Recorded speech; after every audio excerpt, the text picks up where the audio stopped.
स्वागत है आपका अपने YouTube channel Ajaypal Yadav lecturer में। आज हम भारत का इतिहास कक्षा 12 का अध्याय नंबर 1 और इस अध्याय का नाम है भारत का वैभवपूर्ण अतीत। ये अध्याय आज हम शुरू करेंगे। वार्षिक परीक्षा में इस अध्याय से भारत का वैभवपूर्ण अतीत इस अध्याय से 10 अंक के क्वेश्चन पूछे जाएंगे। तो आज के इस वीडियो में हम इस अध्याय की शुरुआत करेंगे। भारत का वैभवपूर्ण अतीत। भारत भूखंड एक पूर्ण भौगोलिक इकाई रहा है। विष्णु पुराण में उल्लेख मिलता है। देखिए, विष्णु पुराण में उल्लेख मिलता है कि समुंदर के उत्तर में समुंदर मतलब भारत के दक्षिण में हिंद महासागर स्थित है। तो हिंद महासागर के ये भारत का मैप बनाएंगे तो यहाँ पे हिंद महासागर है दक्षिण में। तो इस हिंद महासागर के उत्तर में, समुंदर के उत्तर में एवं बर्फीले प्रदेश के दक्षिण में जो प्रदेश है उसका नाम भारतवर्ष है। बर्फीले प्रदेश भारत के उत्तर में, ये भारत के उत्तर में यहाँ पे हिमालय पर्वत है।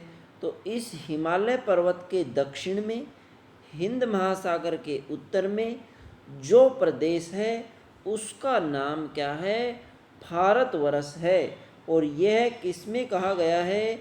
यह जानकारी हमें विष्णु पुराण से मिलती है। विष्णु पुराण में यह कहा गया है। हम सब भारतीय उसकी संतति हैं। ये यहाँ पे पूछा गया था जब व्याख्याता का एग्ज़ाम हुआ था।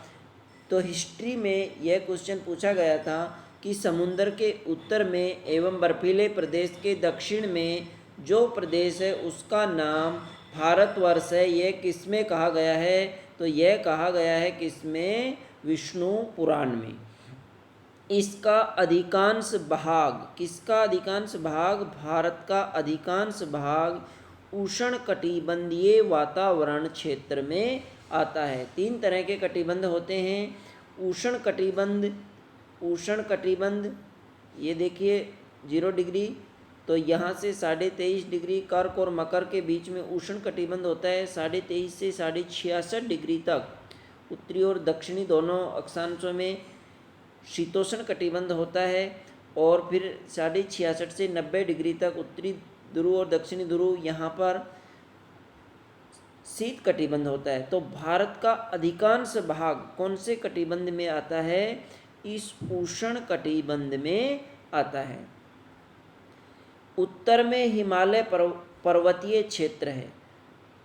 भारत के उत्तरी भाग में हिमालय पर्वतीय क्षेत्र है और इसमें बल्ख, बदखा, जम्मू कश्मीर, कांगड़ा, टिहरी, गढ़वाल, कुमाऊं, नेपाल, सिक्किम, भूटान, असम व हिमालय की ऊंची पर्वत श्रेणियां सम्मिलित है।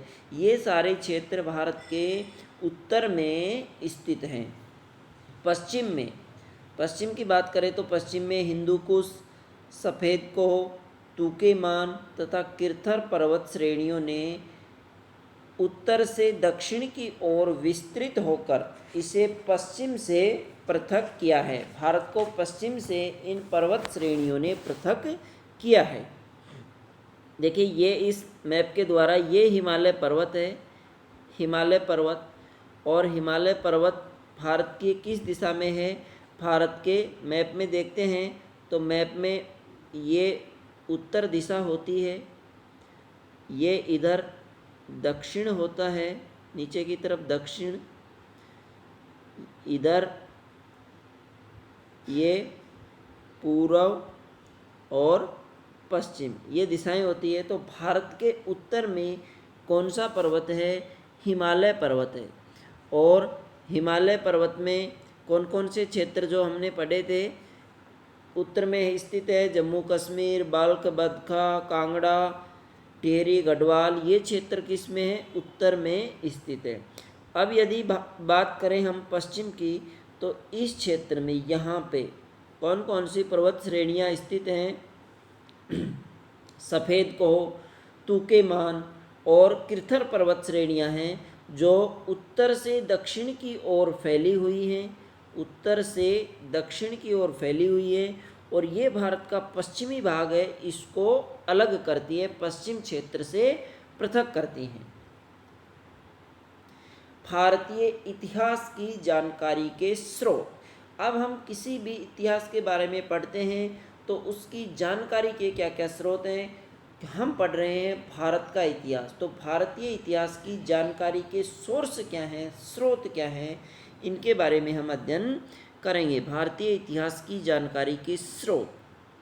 वस्तुतः इतिहास के अंतर्गत मानव का संपूर्ण अतीत समाहित रहता है।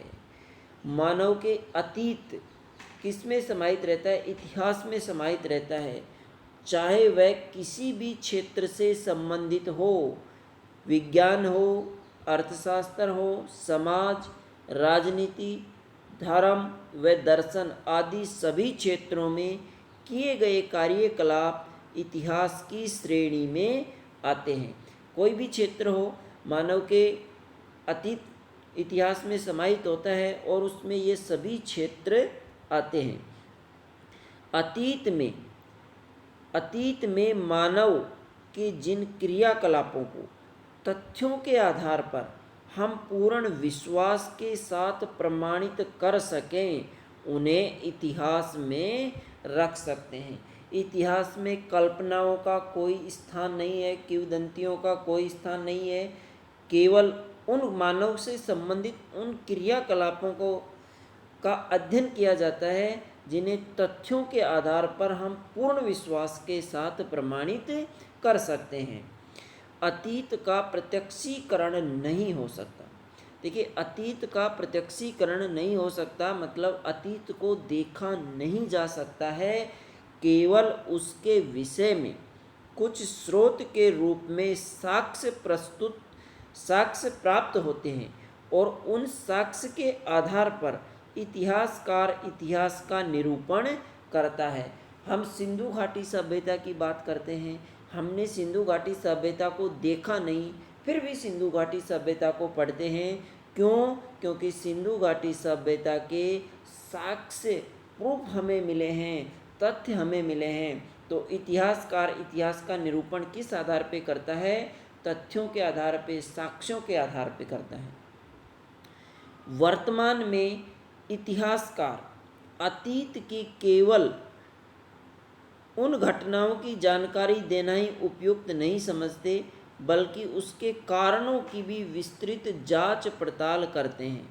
घटनाओं की जानकारी देना ही उपयुक्त नहीं समझते, जैसे सिंधु घाटी की जानकारी देना उपयुक्त नहीं समझते। सिंधु घाटी का कब उत्थान हुआ, इसका कब पतन हुआ, ये पूरी जानकारी देना भी उपयुक्त समझते हैं। इसके मूल में मानव के आंतरिक मनोगत भूमिका होती है। इतिहासकार का मानव संस्कृति का अध्ययन करना मुख्य उद्देश्य होता है। एक इतिहासकार का जो मुख्य उद्देश्य होता है वो क्या होता है? मानव संस्कृति का अध्ययन करना। अतीत की गतिविधियों की जानकारी प्राप्त करने के लिए, जो बीत गया उसकी जानकारी प्राप्त करने के लिए इतिहासकार सभी प्रकार के साधनों का उपयोग करता है। उनके लिए जानकारी प्राप्त करने के लिए साधनों का उपयोग करता है। जैसे सिंधु घाटी थी तो सिंधु घाटी के हमें साक्ष्य मिले, वैदिक सभ्यता थी उसके साक्ष्य मिले। अगर हम मध्यकाल की बात करें तो कुछ इतिहासकारों ने पुस्तकें लिखी, उन पुस्तकों से हमें साक्ष्य मिले। अगर हम आधुनिक काल की बात करें तो आधुनिक काल में भी पुस्तकों के द्वारा, तो हर काल में अलग अलग साक्ष्यों के आधार पर, तथ्यों के आधार पर जानकारी प्राप्त की जाती है। इन साधनों को क्या कहते हैं? स्रोत कहते हैं। स्रोत साक्ष्य और प्रमाण कहते हैं। अतीत की गतिविधियों की जानकारी प्राप्त करने के लिए इतिहासकार सभी प्रकार के साधनों का उपयोग करता है और इन साधनों को क्या कहते हैं? स्रोत कहते हैं, साक्ष्य कहते हैं या प्रमाण कहते हैं। साधनों के आधार पर ही इतिहासकार विश्वसनीय विवरण तैयार करता है, कपोल कल्पित विवरण तैयार नहीं करता है। तथ्यों और प्रमाणों के आधार पर विश्वसनीय विवरण तैयार करता है। इसलिए कहा जाता है कि इतिहासकार इतिहास की पुनः रचना करता है। इतिहासकार इतिहास की क्या करता है? पुनः रचना करता है, तथ्यों के आधार पे, प्रमाणों के आधार पे, साक्ष्यों के आधार पे। और ये सारे क्या कहलाते हैं? साक्ष्य कहलाते हैं। इतिहास की उन्हीं घटनाओं को तथ्यों के रूप में इतिहास की उन्हीं घटनाओं को तथ्यों के रूप में स्वीकार किया जा सकता है जो साक्ष्य एवं प्रमाणों से सिद्ध हों, जिनके साक्ष्य हों, जिनके प्रूफ हों, जिनके एविडेंस हों, उन्हीं घटनाओं को स्वीकार किया जाता है। इसलिए इतिहासकार का मूल मंत्र है नामूल लिखते किंचित है, नामूलम लिखते किंचित है, अर्थात बिना मूल आधार के कुछ नहीं लिखना चाहिए। जिसका कोई आधार नहीं है, जिसके साक्ष्य नहीं है, जिसके प्रमाण नहीं है, जिसके तथ्य नहीं है, जिसका आधार नहीं है, उसके बिना कुछ नहीं लिखना चाहिए। भारतीय इतिहास की जानकारी के स्रोतों को मुख्य रूप से दो भागों में विभाजित किया गया है। अब हम जो मेन था कि भारतीय इतिहास की जानकारी के स्रोत, उस पे पहुंच गए हैं। और भारतीय इतिहास की जानकारी के स्रोतों को मुख्य रूप से दो भागों में विभाजित किया जा सकता है।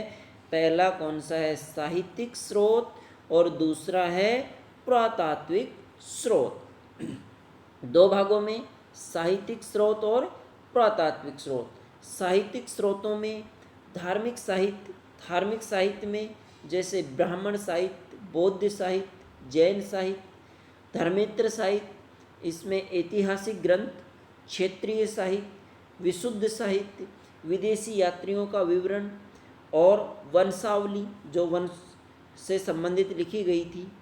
इसके अलावा पुरातात्विक स्रोत जिसके आधार पर भारतीय इतिहास की जानकारी मिलती है। और पुरातात्विक स्रोतों में अभिलेख हैं, उत्खनन से प्राप्त अवशेष जैसे मृदभांड, औजार, सिक्के, स्मारक और भवन, मूर्तिकला, शैलचित्र, ये कौन से स्रोतों में सम्मिलित हैं? पुरातात्विक स्रोतों में। तो इन सब से हमें भारतीय इतिहास की जानकारी मिलती है। तो भारतीय इतिहास की जानकारी के स्रोतों को दो भागों में बांटा गया है, पुरातात्विक स्रोत और साहित्यिक स्रोत। अब हम नेक्स्ट वीडियो में इनको विस्तृत रूप से अध्ययन करेंगे। आज के वीडियो में इतना ही। यदि ये पाठ का परिचय, ये प्रारंभिक वीडियो आपको पसंद आया है तो वीडियो को लाइक करना, और यदि अभी तक चैनल को सब्सक्राइब नहीं किया है तो चैनल को सब्सक्राइब करना, और कक्षा 12 के विद्यार्थियों तक वीडियो को शेयर करना। आज के वीडियो में इतना ही। धन्यवाद।